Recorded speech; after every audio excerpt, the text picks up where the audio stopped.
الحمد لله نحمده ونستعينه ونستغفره ونؤمن به ونتوكل عليه ونعوذ بالله من شرور أنفسنا ومن سيئات أعمالنا من يهده الله فلا مضل له ومن يضلل فلا هادي له وأشهد أن لا إله إلا الله وأشهد أن محمدا عبده ورسوله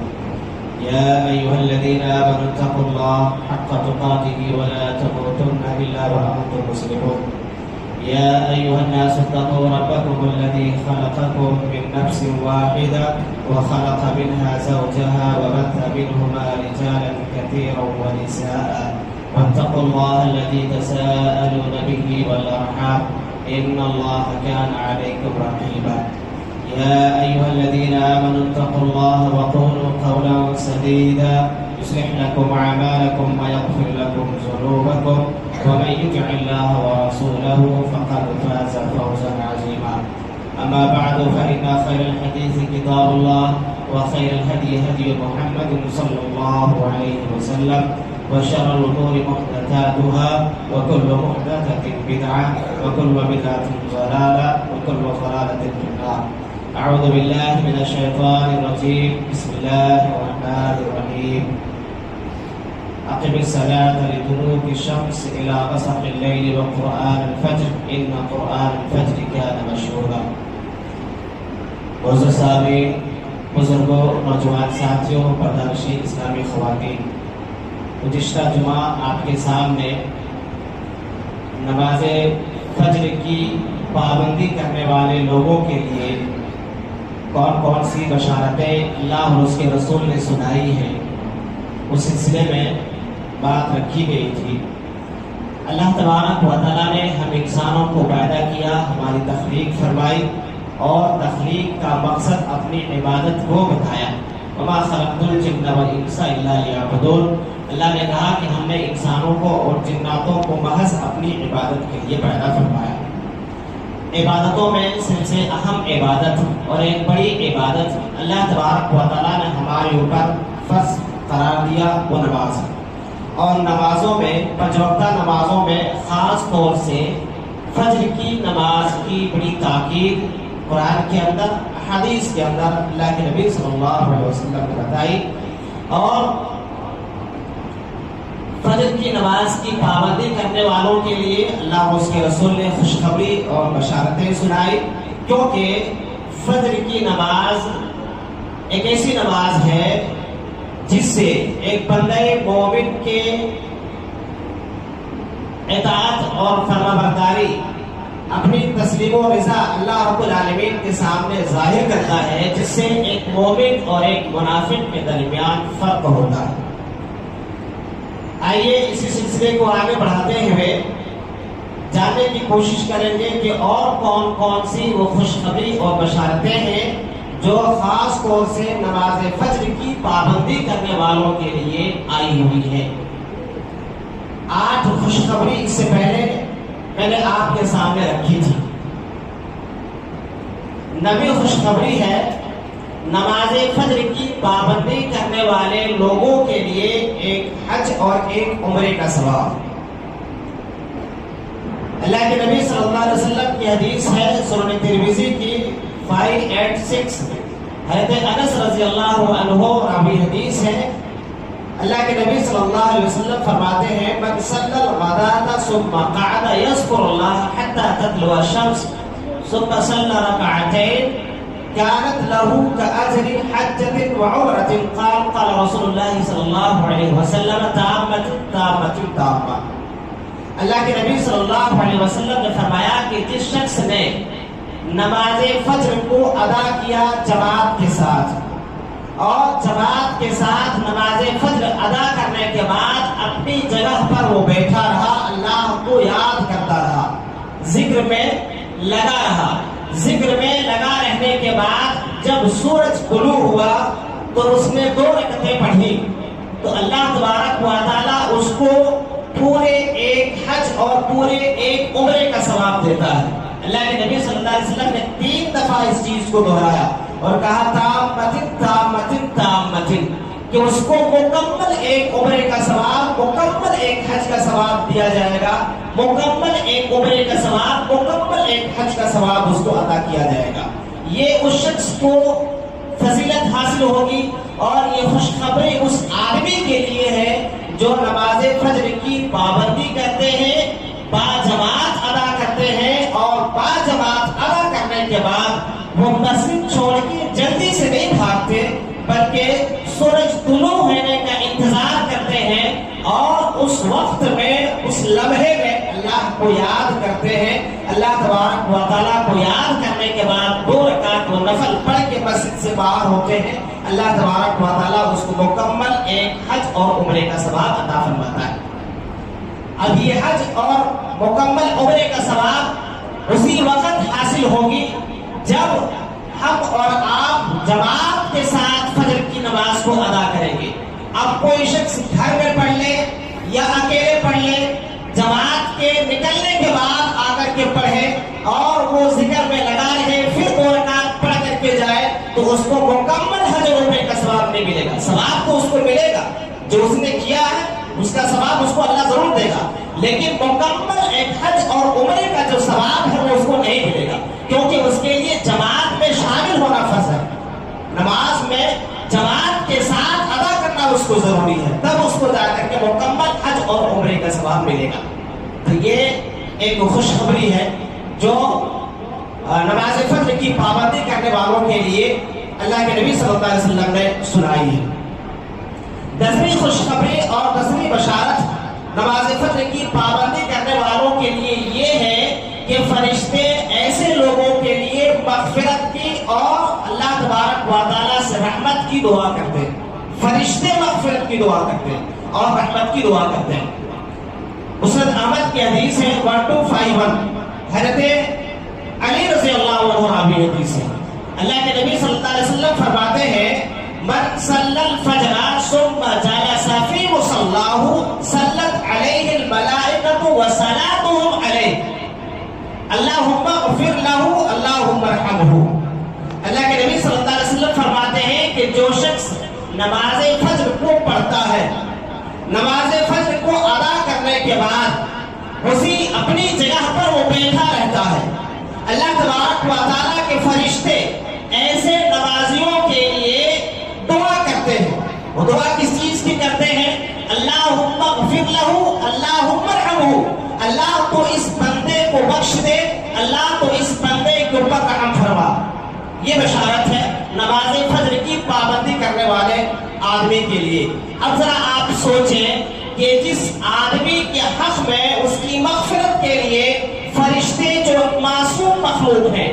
وہ فرشتے جو اللہ کے مقربین میں سے ہیں، وہ فرشتے مغفرت کی دعا کریں، وہ فرشتے رحمت کی دعا کریں، تو بھلا بتاؤ وہ انسان اللہ تبارک و تعالیٰ کے یہاں کبھی مجرم ٹھہر سکتا ہے؟ وہ شخص اللہ تبارک و تعالیٰ کی رحمت سے کبھی مایوس ہو سکتا ہے اور اللہ کی رحمت سے وہ کبھی خالی ہاتھ لوٹ سکتا ہے؟ یقیناً نہیں۔ جس کے حق میں فرشتے مغفرت کی دعا کریں، رحمت کی دعا کریں، ایسا شخص یقیناً بڑا خوش نصیب انسان ہوگا۔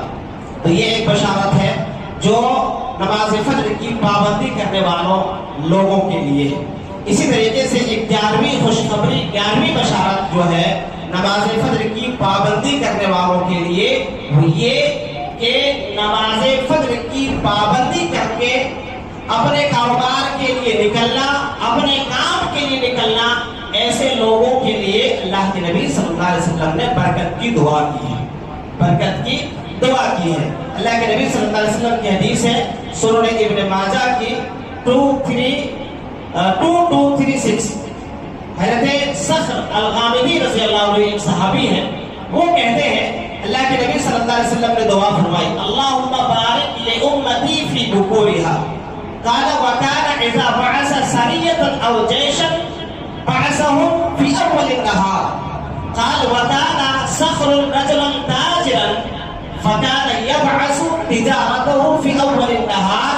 فاثر كثر ماله۔ اللہ کے نبی صلی اللہ علیہ وسلم نے فرمایا کہ اللہ میری امت کی صبح میں برکت عطا فرما۔ اللہ کے نبی نے دعا فرمائی کہ اللہ میری امت کی صبح میں کوئی فوج کوئی لشکر روانہ کرتے تھے تو فجر کے بعد اللہ کے نبی روانہ کرتے تھے۔ راوی حدیث کے تعلق سے کہتے ہیں کہ اس حدیث کے اوپر میں نے عمل کیا۔ وہ کاروباری آدمی تھے، ایک تاجر، ایک بزنس مین تھے۔ وہ کہتے ہیں کہ میں نے بھی اپنا کاروبار صبح کے وقت شروع کیا، اپنا جو بھی مال بھیجنا ہوگا میں صبح کے وقت بھیجتا تھا۔ اللہ کے فضل و کرم سے اس کا اثر میری زندگی میں ہوا اور میں بڑا مالدار ہو گیا۔ یہ کون کہتے ہیں؟ صحابی رسول کہتے ہیں۔ تو یہاں پر اللہ کے نبی صلی اللہ علیہ وسلم نے صبح میں اپنی امت کے لیے برکت کی دعا کی ہے کہ اللہ میری امت کی صبح میں برکت عطا فرما۔ اب ظاہر بات ہے جو شخص فجر کی نماز پڑھے گا وہی صبح میں اپنے کاروبار کے لیے نکلے گا، وہی صبح اپنے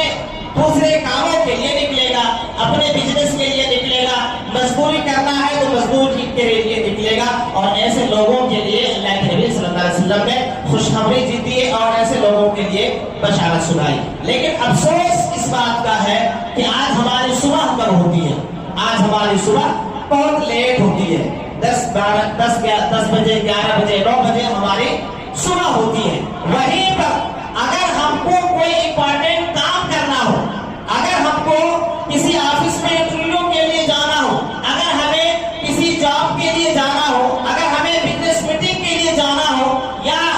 ڈاکٹر کے پاس بتانے کے لیے جانا ہو تو کریکٹ ٹائم پہ ہمارے گیٹ کھولتی ہے، کیونکہ ہمیں اس کا لحاظ ہے، ہمیں اس کی قدر معلوم ہے۔ لیکن نماز کی قدر ہمیں معلوم نہیں، نماز اللہ کے نبی کی دعا کی قدر ہمیں معلوم نہیں، اس لیے ہم لیٹ اٹھتے ہیں۔ اور اس میں تو بھلا ہو ڈاکٹروں کا، اگر کسی ڈاکٹر نے کہہ دیا کہ آپ کو شوگر ہے، آپ کو بی پی ہے اور آپ کو دنیا بھر کی یہ بیماریاں ہیں، آپ صبح اٹھو، ذرا واکنگ کرو، آپ کی ساری چیزیں نارمل رہیں گی، وہ بندہ روز اٹھے گا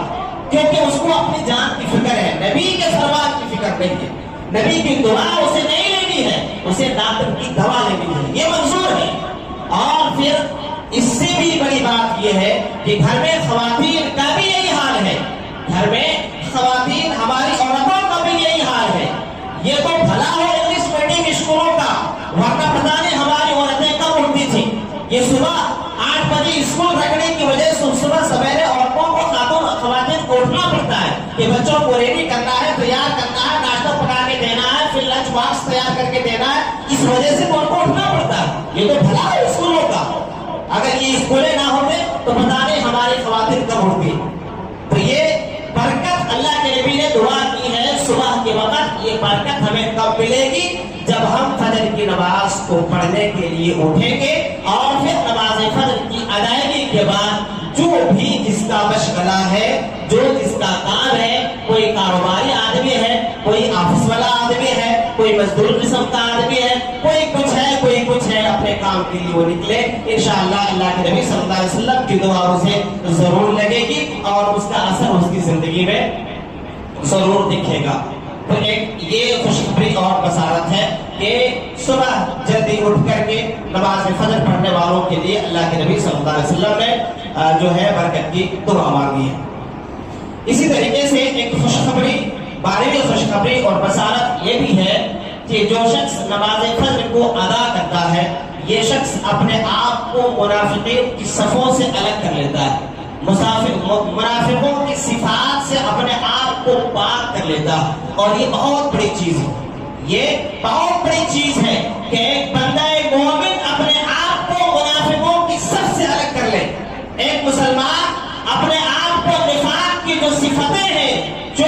اس کے خوبیاں اللہ کے نبی نے جو صفتیں بتائی ہیں، جو برائیاں بیان کی ہے، ان برائیوں سے، ان صفتوں سے اپنے آپ کو ایک مومن الگ کر لے، یہ بہت بڑی چیز ہے۔ صحیح بخاری کی حدیث ہے، حضرت ابو ہریرہ رضی اللہ عنہ راوی حدیث ہے، حدیث نمبر ہے 657۔ اللہ کے نبی صلی اللہ علیہ وسلم فرماتے ہیں لیس صلاۃ اثقل علی المنافقین من الفجر والعشاء، منافقین کے اوپر سب سے بھاری نماز عشاء کی اور فجر کی، یہ دو نمازیں ہوا کرتی ہیں۔ منافقوں کے اوپر سب سے بھاری دو نمازیں ہوتی ہیں، عشاء کی نماز اور فجر کی نماز۔ اب ہم آپ کو ذرا دیکھیں کہ ہمارے اوپر یہ فجر کی نماز کتنی بھاری ہے اور کتنی گراں ہے، ہم نہیں پڑھتے ہیں، نہیں ادا کرتے ہیں، اپنے آپ کو منافقین کی صفوں میں کھڑا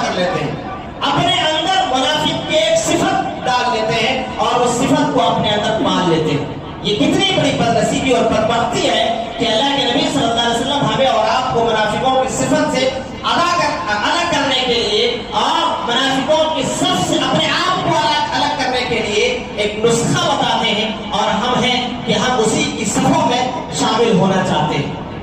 تو ایک خوشخبری یہ بھی ہے کہ انسان جب نماز فجر کو ادا کرتا ہے تو منافقین، اب یہاں پر اس حدیث سے یہ بھی غور کریں کہ منافقین جس کے بارے میں خود اللہ نے یہ اعلان کیا، ان المنافقین فی الدرک الاسفل من النار، اللہ نے اعلان فرمایا کہ یہ منافقین جنت کے سب سے نچلے طبقے میں ہوں گے۔ وہ منافقین نماز پڑھتے تھے، نماز پڑھتے تھے، ہم تو منافقوں سے بھی بدتر رہ گئے گزرے کہ ہم نماز نہیں پڑھتے، جبکہ منافقین کو اللہ نے کہا تھا کہ تم جہنمی ہو، اس کے باوجود وہ نماز پڑھتے تھے۔ یہ سوچنے کا مقام ہے، اور ہم اور آپ ذرا سوچیں اور غور کریں ہماری زندگی کہاں جا رہی ہے اور کن کاموں میں ہماری زندگی ضائع ہو رہی ہے۔ اسی طریقے سے ایک بشارت ہے، تیری بشارت، جب آدمی نماز فجر کی ادائیگی میں پابندی کرتا ہے، اللہ تبارک و تعالیٰ اس کو شیطان کے حملوں سے، شیطان کے چالوں سے اور شیطانی وساوس اور شر اور فتن سے محفوظ فرماتا ہے۔ صحیح بخاری کی حدیث ہے 1144، اللہ کے نبی صلی اللہ علیہ وسلم فرماتے ہیں، ذکر عند النبی رجل فقیل ما زال قائما حتى ما قام الى الصلاة فقال بال الشیطان فی اذنہ۔ اللہ کے نبی صلی اللہ علیہ وسلم کے سامنے ایک آدمی کا ذکر کیا گیا کہ اللہ کے نبی، ایک آدمی رات میں سوتا ہے، رات میں سوتا ہے اور صبح میں وہ نماز کے لیے نہیں اٹھتا، صبح میں فجر میں نماز کے لیے نہیں اٹھتا۔ اللہ کے نبی صلی اللہ علیہ وسلم نے فرمایا کہ یہ انسان ایسا انسان ہے کہ اس کے کانوں میں شیطان نے پیشاب کر دیا، شیطان نے اس شخص کے کانوں میں جو ہے پیشاب کر دیا۔ یہ کتنی گھناؤنی بات ہے۔ ایک آدمی خود سوچے کہ اگر آپ کے کان میں، چھوڑیے آپ کے کپڑے میں معصوم دودھ پیتے بچے اگر پیشاب کر دیتے ہیں تو آپ وہ کپڑا چینج کر لیتے ہو، اگر بہت جلدی میں ہے تو کم سے کم اس جگہ کو دھو لیتے ہو، لیکن شیطان نماز نہ پڑھنے کی وجہ سے روز ہمارے کانوں میں پیشاب کرتا ہے اور ہمیں اس کی کوئی پرواہ نہیں ہے۔ اور کوئی آدمی یہ شک میں نہ پڑے کہ یہ کیسے ممکن ہے، ہمیں پتا کہاں چلتا ہے کہ شیطان پیشاب کرتا ہے، شیطان کھاتا ہے، پیتا ہے، دوسرے اعمال اور ارکان افعال کرتا ہے، ہمیں اس کا پتا چلتا ہے؟ نہیں چلتا ہے۔ شیطان ہمارے ساتھ ہے نہیں ہے؟ حدیث میں ہے ہمارے ساتھ، ہم کو پتا ہے۔ شیطان کسی کے اوپر آتا ہے، اس کو اپنا اثر دکھاتا ہے، اس کو بیمار کرتا ہے، کیا انسان کو پتا چلتا ہے کب آیا شیطان، کب گیا شیطان؟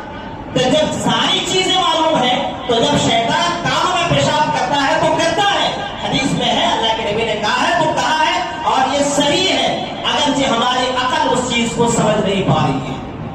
تو شیطانی وساوس سے، شیطانی فکروں سے اور شیطانی برائیوں سے اللہ تبارک و تعالیٰ محفوظ فرماتا ہے جب یہ کام ہم اور آپ کرتے ہیں، نماز فجر کی پابندی کرتے ہیں۔ یہ ساری خوشخبریاں جو میں نے آپ کو سنائی ہے پچھلے جمعہ بھی، کہ قیامت کے دن نور ہوگا، اس کو جنت میں داخلہ ملے گا، اس کو جہنم سے اللہ بچائے گا، قیامت کے دن دیدار الہی نصیب ہوگی، یہ جتنی خوشخبریاں میں نے آپ کے سامنے سنائی ہے، یہ اس وقت آپ کو ملیں گی، حاصل ہوں گی جب آپ نماز فجر کو وقت پر جماعت کے ساتھ ادا کریں گے۔ اکیلے پڑھ لیں یا پھر وقت کو جماعت کے ساتھ بھی آپ پڑھیں، لیکن وقت کو بے وقت کر کے پڑھیں، اس سے بھی آپ کو یہ فضیلت حاصل نہیں ہوگی۔ اللہ تبارک و تعالیٰ قرآن مجید کے اندر فرماتا ہے، سورہ نساء کے اندر 193 کے اندر اللہ فرماتا ہے، ان الصلاۃ کانت علی المؤمنین کتابا موقوتا، ہم نے مومنوں کے اوپر نماز کو اس کے وقتوں کے اوپر فرض کیا، وقت پر اللہ نے نماز فرض کیا ہے۔ اور سورہ بقرہ کے اندر اللہ رب العالمین نے فرمایا ہے، اس کے اندر اللہ تبارک و تعالیٰ فرماتا ہے، وَأَقِیمُوا الصَّلَاةَ وَآتُوا الزَّکَاةَ وَارْکَعُوا مَعَ الرَّاکِعِینَ، تم نماز قائم کرو، زکات ادا کرو، رکوع کرنے والوں کے ساتھ رکوع کرو، جماعت کے ساتھ نماز پڑھو۔ تو یہ دو کام جب ہم کریں گے، نماز کو اس کے وقت پر پڑھیں گے، دوسرا جماعت کے ساتھ پڑھیں گے، جب یہ خوشخبریاں اور یہ بشارت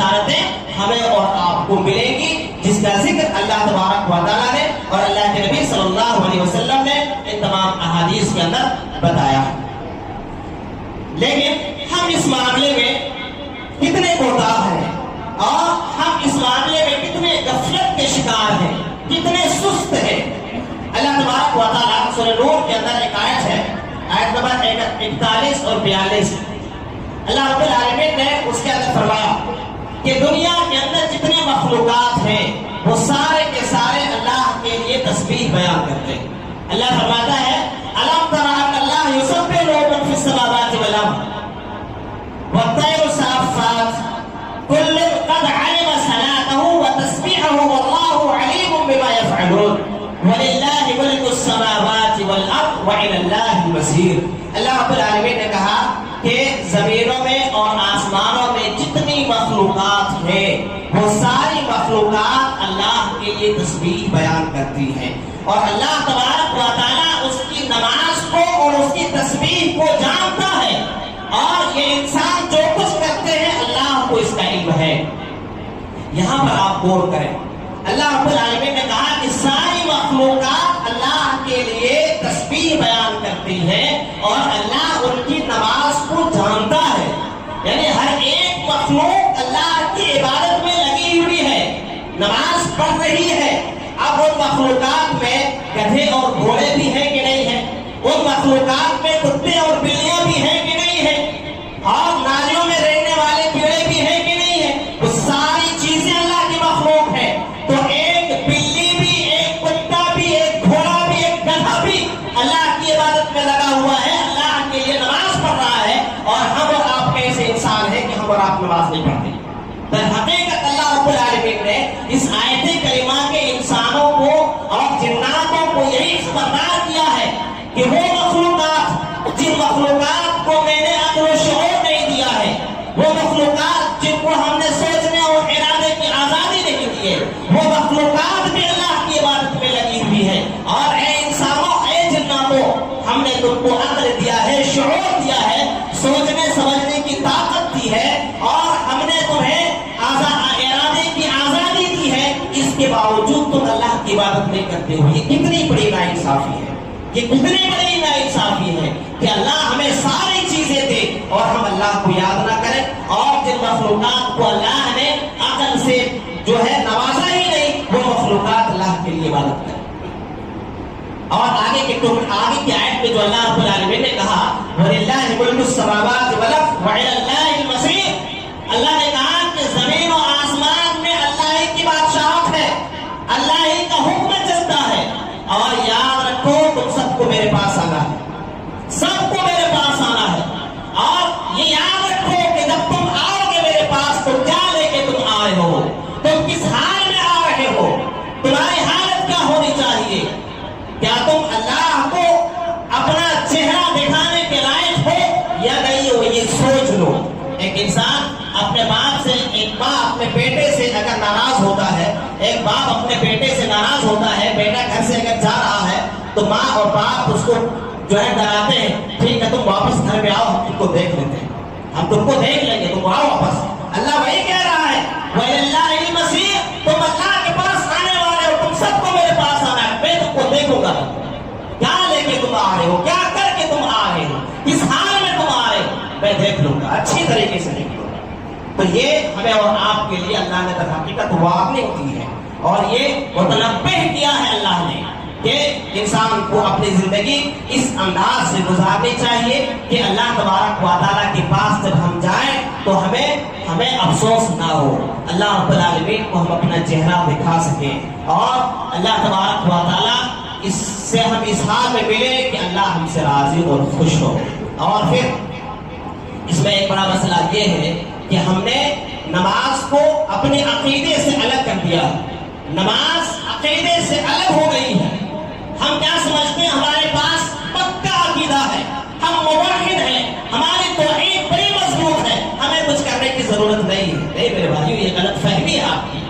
یہ غلط فہمی ہے۔ یہ توحید نماز کے ساتھ جڑی ہوئی چیز ہے، نماز توحید کے ساتھ جڑی ہوئی چیز ہے۔ اللہ تبارک و تعالیٰ سورہ طٰہٰ کے اندر آیت نمبر 14 آپ اٹھا کے دیکھیں، جب موسیٰ علیہ السلام واپس مصر آ رہے تھے تو اللہ تبارک و تعالیٰ نے وہاں جب راستے میں ان کو نبوت اور رسالت سے نوازا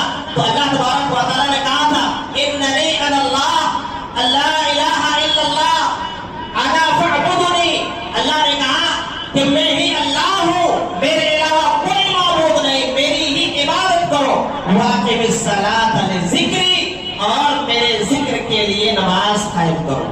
اللہ نے توحید کے ساتھ ساتھ نماز دونوں چیزیں عطا فرمائی۔ ہم نے عقیدے کو نماز سے اعمال سے الگ کر دیا، عقیدے کو عبادات سے الگ کر دیا، عبادات کو عقیدے سے الگ کر دیا۔ دونوں ایک چیز ہے۔ اگر آپ کے پاس صحیح عقیدہ ہے، صحیح اعمال بھی ہونے چاہیے۔ آپ کے پاس اگر صحیح اعمال ہے، صحیح عقیدہ بھی ہونا چاہیے۔ کسی ایک چیز کو لے کر کے آپ کامیاب نہیں ہو سکتے۔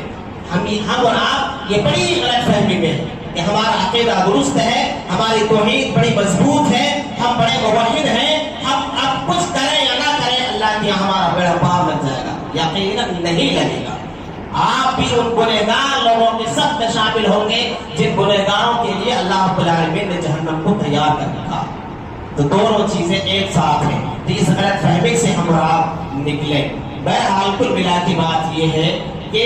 اللہ تبارک و تعالیٰ نے ہم انسانوں کی تخلیق کا مقصد ہی اپنی عبادت بتایا ہے، اور عبادات میں سب سے اہم عبادت اور بڑی عبادت نماز ہے، اور ان نمازوں میں سے اہم نماز نماز فجر ہے۔ نماز فجر کی پابندی جب ہم کریں گے انشاءاللہ بقیہ نمازوں کی بھی پابندی ہمارے لیے آسان ہوگی۔ اس لیے ضرورت اس بات کی ہے کہ نماز فجر کی پابندی خاص طور سے کریں، بقیہ نمازوں کی بھی پابندی ہر انسان، ہر مسلمان اپنے حد تک کرنے کی کوشش کرے اور جماعت کے ساتھ پڑھنے کی کوشش کرے۔ اللہ تبارک و تعالیٰ سے دعا ہے اللہ تعالیٰ ہم سب کو اپنی نمازوں کی حفاظت کرنے کی توفیق عطا فرمائے۔ اللہ تعالیٰ ہم سب کو اپنی پنج وقتہ نمازوں کا اہتمام کرنے، خاص طور سے نماز فجر کا خصوصی اہتمام کرنے کی توفیق عطا فرمائے۔ الہ العالمین ہماری عبادتوں میں جو کمیاں، جو کوتاہیاں ہیں، اللہ تعالیٰ ان کمیوں کوتاہیوں کو درگزر فرما۔ الہ العالمین ہم سب کو اپنے عقیدے کے ساتھ ساتھ، عقیدہ صالح کے ساتھ ساتھ اعمال صالح بھی کثرت کے ساتھ انجام دینے کی توفیق عطا فرما۔ الہ العالمین جو بھی بے نمازی ہیں، نمازوں سے دور ہیں، اللہ تو ان کو نماز پڑھنے، نماز ادا کرنے، نماز کی محبت ان کے دلوں میں پیدا فرما۔ الہ العالمین جب تک تو ہمیں اس دنیا کے اندر زندہ رکھے، ایمان اسلام توحید پر زندہ رکھنا، اور جب بھی ہمارا خاتمہ ہو خاتمہ بالخیر، ایمان اسلام توحید پر ہمارا خاتمہ فرمانا۔ آمین ثم آمین۔ وآخر دعوانا الحمدللہ رب العالمین۔